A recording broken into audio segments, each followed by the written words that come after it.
Hello दोस्तों, एक question है आपके पास कि तीन धनात्मक संख्याओं में पहली संख्या तथा दूसरी संख्या का अनुपात जो है 4:7 है, दूसरी तथा तीसरी का अनुपात 2:3 है, पहली तथा तीसरी का अनुपात जो है गुणनफल 4200 है। तीनों संख्या का योग क्या होगा? देखिए इसको कैसे सॉल्व करेंगे।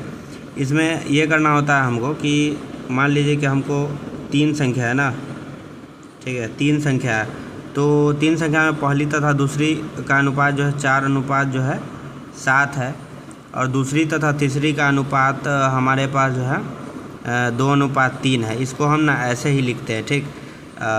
और एक नियम ये कहता है अनुपात वाला कि जो बगल वाला है ना वो सेम हो जाता है, खाली होने पे बगल वाला एकदम इक्वल हो जाएगा।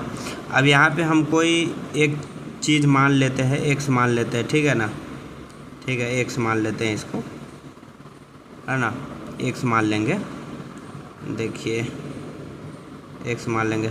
अब ये एक्स जो है अभी काम में नहीं आएगा, अभी तो पहले सिंपल ही गुना करेंगे। 8 दूनी 16, 7 दूनी 14 और 7 या 21, ठीक है। अब क्या कह रहा है कि आगे कह रहा है पहली तथा तीसरी का गुणनफल, मतलब इन दोनों का गुणनफल जो भी आएगा, ठीक है, 4 दूनी 8 ही होगा ना, 7 1 हाँ, इन दोनों का गुणनफल 4200 दिया हुआ है, मतलब 1 8 8 और 2 8 16, 168 का वैल्यू 4200 जो है दिया हुआ है। अब यहाँ पे हम क्या करेंगे कि अब हम एक एक्स यहाँ पे ले लेंगे, लेकिन दो का जैसे यहाँ पे जैसे मान लीजिए 8x आ रहा है, यहाँ पे भी 21 आ रहा है, तो ये जो है ना x² में हो जाएगा। अब 168 से इसको क्रॉस करेंगे, मतलब 168 से इसको कैंसिल आउट करेंगे।